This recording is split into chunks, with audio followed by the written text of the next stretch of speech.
If you were watching the CBS Evening News at 5:30, you heard some familiar words from an unfamiliar location.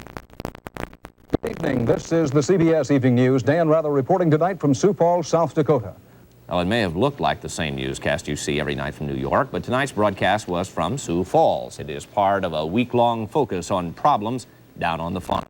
The program has brought the Eastern press into the heartland of the Midwest, and according to CBS officials, it's an effort to get to the heart of a pressing problem, that of the farm crisis. Terry Sater has more on the visit and the reaction of some farmers there. Part of what makes this farm crisis so cruel is that there is truly no way to share the burden.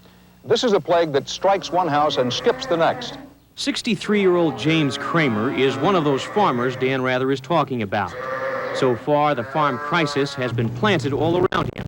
He, his two sons, and their 800-acre farm have escaped, but they aren't untouched by the emotional pain. Some of Kramer's neighbors have been forced off their land. It's kind of hard when you worked all your life and then they come and load it all up. If they would have spread this over a period of 4 or 5 years, it would have given them a little breathing spell. But when you say we want the money right now, that'd be like going uptown and telling them sell out right today. And it's a bad deal. Kramer says he appreciates the attention CBS and Rather are giving troubled farmers, but he is skeptical about whether it will lead to change.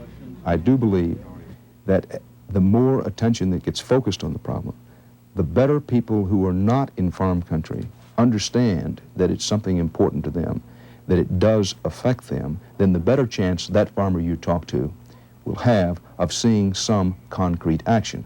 Rather says the CBS visit to Sioux Falls is not a ratings ploy. He cares about the story and believes more in-depth coverage can make a difference. It's a complicated story. There isn't any simple answer to it. It isn't going to go away overnight, and nobody can snap their fingers and solve it. That's one point both Kramer and Rather agree on. Kramer says things are a lot worse on the farm than most people realize, and he believes if the farm economy doesn't turn around soon, the suffering he and his neighbors are going through will eventually hit folks in the city as well. With Dick Nordland, Terry Sater, WCCO Television News, Sioux Falls. The CBS Evening News began this week with broadcasts from San Antonio, Texas, and it wraps up its reports with another broadcast tomorrow night from Sioux Falls.